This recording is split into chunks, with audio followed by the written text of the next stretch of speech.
Share बाजार में भले ही उतार चढ़ाव का दौर चल रहा हो और सेबी चीफ स्मॉल कैप स्कीमों में बबल को लेकर आगाह कर रही हो, लेकिन भारत में इक्विटी म्यूचुअल फंड्स को लेकर दीवानगी में कोई कमी नहीं आ रही है। बड़े शहरों से होकर अब म्यूचुअल फंड्स की क्रांति छोटे शहरों और गांव देहात तक पहुंच चुकी है। आम लोगों को अब पता चल गया है कि भैया एफडी, आरडी और स्मॉल सेविंग स्कीमों से काम बनेगा नहीं।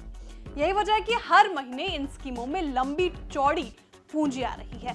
फायदे के फंड में हम सिर्फ आपको अलग अलग स्कीमों के बारे में ही नहीं बताते, बल्कि हम आपको इस इंडस्ट्री के ट्रेंड समेत दूसरी ऐसी तमाम जानकारियां भी देते हैं ताकि आपको समझदारी भरे फैसले करने में मदद मिल सके। तो चलिए इस बार के एपिसोड में आपको म्यूचुअल फंड्स में आ रही पूंजी के आंकड़े समझाएंगे। नमस्कार, आप देख रहे हो बिस्तक और मैं हूं श्रेया ठाकुर। इन आंकड़ों से आपके लिए इन्वेस्टमेंट के फैसले लेना थोड़ा और आसान हो सकता है।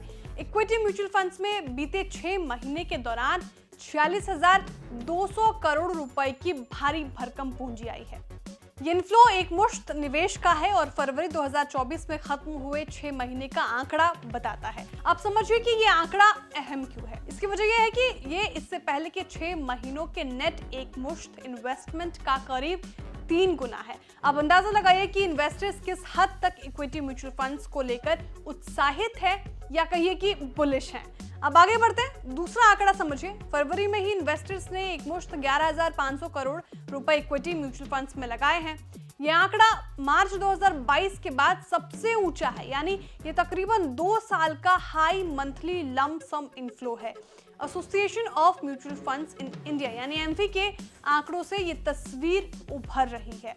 यहाँ समझने वाली बड़ी बात यह है कि इक्विटी म्यूचुअल फंड्स में एक मुश्त निवेश ऐसे वक्त पर बढ़ा है जबकि बाजार उतार चढ़ाव के दौर में है। निफ्टी कंसोलिडेशन फेज में दिखा है। निफ्टी स्मॉल कैप 100 इंडेक्स में और ज्यादा उतार चढ़ाव दिखाई दिया है। 12 फरवरी को स्मॉल कैप इंडेक्स 4% से ज्यादा गिरा है।